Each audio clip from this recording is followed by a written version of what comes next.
Telegram's new SMS login service sparks privacy concerns. Stay tuned as we uncover the details behind this concerning development.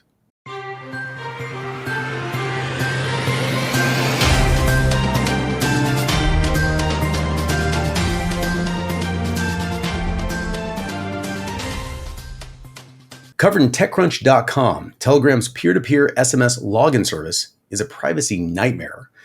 Telegram's new feature offering free premium membership in exchange for users' phone numbers to send a one-time SMS password has raised privacy concerns. First spotted by TG-Info-N Telegram channel, the feature is being rolled out for Android users in select countries. By agreeing to serve as an OTP relay, users receive a transferable code for Telegram Premium. Still, participants may pay more through their phone bill than the value of the premium membership. And the privacy implications are alarming, as it exposes users to spam and fraud. Participating in the program may compromise users' ability to hide their phone numbers despite Telegram's initial privacy settings. Additionally, the terms exempt Telegram from liability, leaving users vulnerable to potential damages. Telegram offers tempting subscription perks, but users should consider the dangers of giving their phone numbers to strangers just to save some money. Tom, let's unpack this just a bit. I've never, ever heard of anyone giving up personal information to save money. How about you? I mean, come on. You think all the social media apps are free? It's because we gave up personal information. Oh, why do I have this free Gmail address? I wonder. Oh, wait, I gave you all my data. So it seems like a familiar. It may be new territory for some companies, but it's old territory for all the big companies. Anyone who's been initiated knows this. So here is a question for you. Since we have an article right now about people doing something that everyone has been doing for so long, is it because it's a new company doing something that hasn't yet been done as they move from Telegram, a free model, into a premium subscription model, and they're actually compromising the user data that was so secure and non-compromised before, but now they're doing it in a way that is a little bit above board when it comes to being spam friendly, as opposed to every other way, which is always just spam friendly. Just give out all your personal data, and then they drip feed you based on focused information. Give me your take on this one, because I'm confused and I'm concerned at the same time.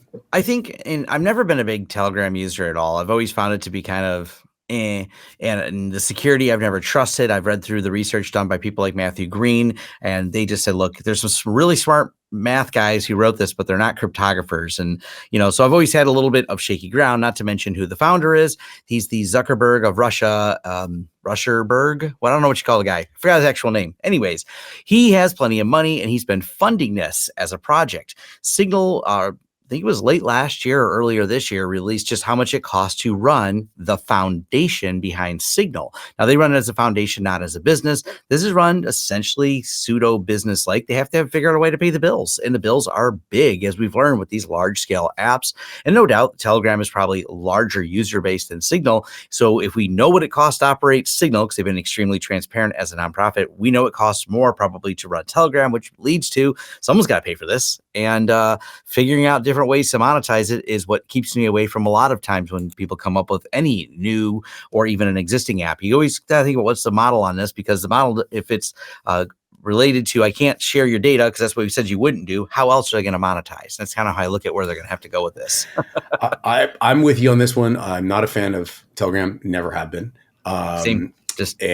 Signal, I am a fan of, and I've used it literally since its inception. And when they open sourced a big chunk of it, they had like a lab, I think it was an initial lab work. I went through and looked at some of the chunks of code and I said, this is pretty solid stuff. The question is, administratively, how are they going to manage this? And what you have done right there is you've pointed out both the call it the technological concerns that are almost unknown, which is worse, and more importantly, the clear association or implications of the administrative concerns, but the cost, which could be the driving force behind something that pushes it over the precipice of, let's say, best practices. Yeah. That being said, what do you suggest that users do as we kind of wrap this up? Why don't you land the plane? Give some users an opinionated, non-advisory opinion role. If you have Telegram right now, are there other options for what you're trying to do? What are your solutions? Someone was wrong on the internet about an hour ago, and I was arguing with them, because that's what I do sometimes. And they were arguing with me about why not. I have a lot of videos for years, because much like yourself, been using Signal for a long time. I still encourage people to use Signal. Matter of fact, I don't just say use Signal. I say donate to Signal. If you actually message me, Tony, I actually notice you're not donating to Signal. Oh, I am. That's why I got that cool little special button on mine.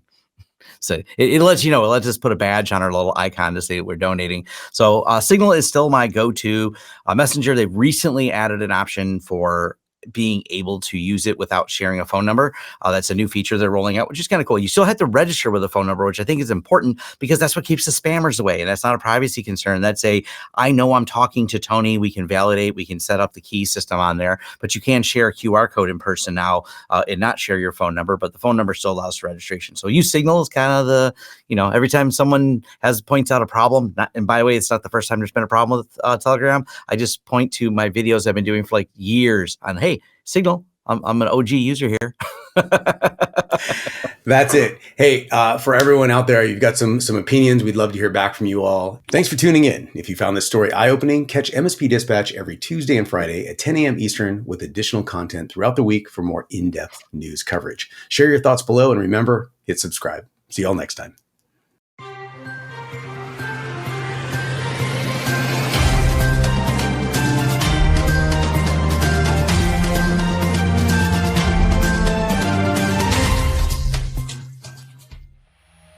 This has been a broadcast of the MSP Media Network.